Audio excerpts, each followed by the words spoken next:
آج ہم بریلوی دیوبندی پر بات کریں گے کہ آخر ان میں ایسا کیا فرق ہے کہ یہ دو علیحدہ جماعتیں بن گئی۔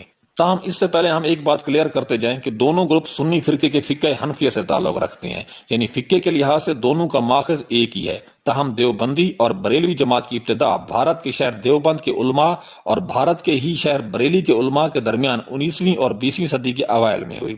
اپنے اپنے نظریے اور اختلاف کی بنا پر دونوں جماعتوں کے سربراہان، جن میں دیوبند کی طرف سے مولانا قاسم نانوتوی، رشید احمد گنگوہی، مولانا اشرف علی تھانوی اور بریلی شہر کے مولانا احمد رضا خان بریلوی نے نہ صرف ایک دوسرے پر فتوے صادر کیے بلکہ ایک دوسرے کو اسلام سے بھی خارج قرار دیا۔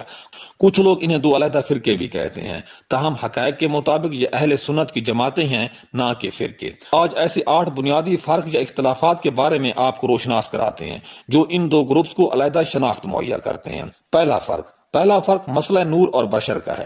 دیوبندی علماء کے مطابق حضور اکرم صلی اللہ علیہ وآلہ وسلم بشر تھے، یعنی ایک عام انسان کی طرح وجود رکھتے تھے اور ایک عام انسان کی طرح ہی اپنی عبادات اور دنیاوی کام کرتے تھے۔ دیوبندی جماعت کے مطابق حضور اکرم صلی اللہ علیہ وآلہ وسلم نے اپنی عبادات کی بدولت اللہ تعالیٰ کے یہاں عظیم مرتبہ پایا۔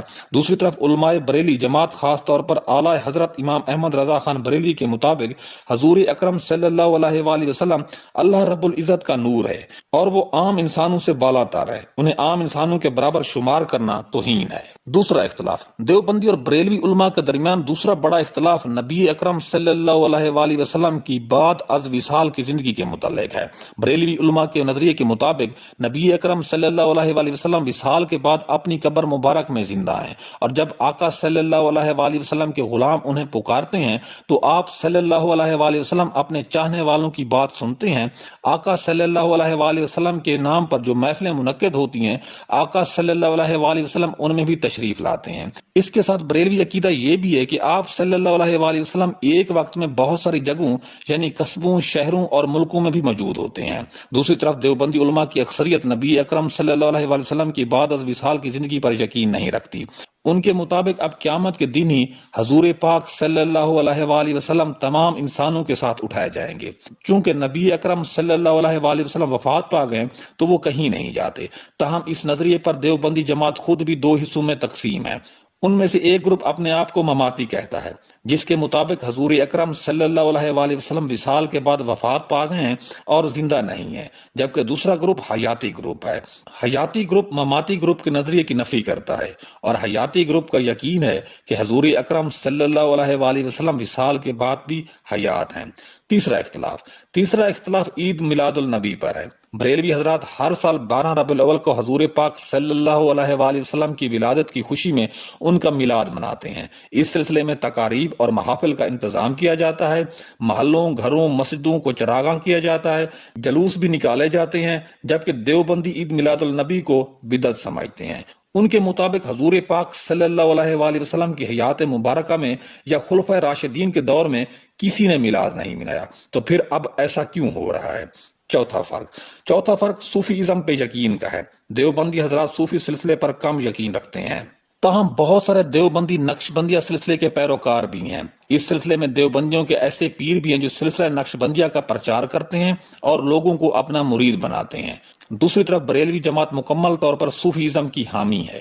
دیوبندی کے ایک سلسلے کے مقابلے میں بریلوی صوفی ازم کے 4 بنیادی سلسلوں کے پیروکار ہوتے ہیں۔ ان میں سلسلہ قادریہ، سلسلہ نقش بندیہ، سلسلہ سہروردیہ اور سلسلہ چشتیہ اہم ہیں۔ اب ان سلسلوں کے بہت سارے چھوٹے سلسلے بھی بریلویوں میں پائے جاتے ہیں، جن میں سلسلہ سیفیہ بھی ہے جو کہ پاکستان میں بہت تیزی سے پھیل رہا ہے۔ پانچواں فرق دیوبندی پیروں کو نہیں مانتے، نہ ان کی مزارات پہ جاتے ہیں، نہ عرس مناتے ہیں اور نہ ہی تویز وغیرہ لیتے ہیں۔ ان کے مطابق مسلمان کو جو چیز مانگنی چاہیے اللہ سے مانگنی چاہیے، جبکہ بریلوی پیری مریدی پہ بہت اعتقاد رکھتے ہیں۔ وہ پیروں کی وفات کے بعد ان کا مزارات بنواتے ہیں، مزارات پہ حاضری دیتے ہیں، اپنے پیروں کا عرس مناتے ہیں، اپنی مشکل حل کروانے کے لیے ان سے تعویذ بھی لیتے ہیں۔ بریلوی عقیدے کے مطابق سچا مومن پیر کبھی فوت نہیں ہوتا، وہ صرف ظاہری طور پہ دنیا سے پردہ کرتا ہے اور قبر میں بھی زندہ ہوتا ہے، اور اس کے ساتھ ساتھ وہ اپنے مریدان کی محفلوں میں بھی آ کر بیٹھتا ہے، ان کی فریاد سنتا ہے اور عالم غیب سے ہی ان کی داد رسی اور رہنمائی کرتا ہے، جبکہ اس کا مرید اسے دیکھ نہیں سکتا۔ اس سلسلے میں کچھ مریدان اپنے پیروں کی قبر کو ادب سے جھک کر چومتے بھی ہیں۔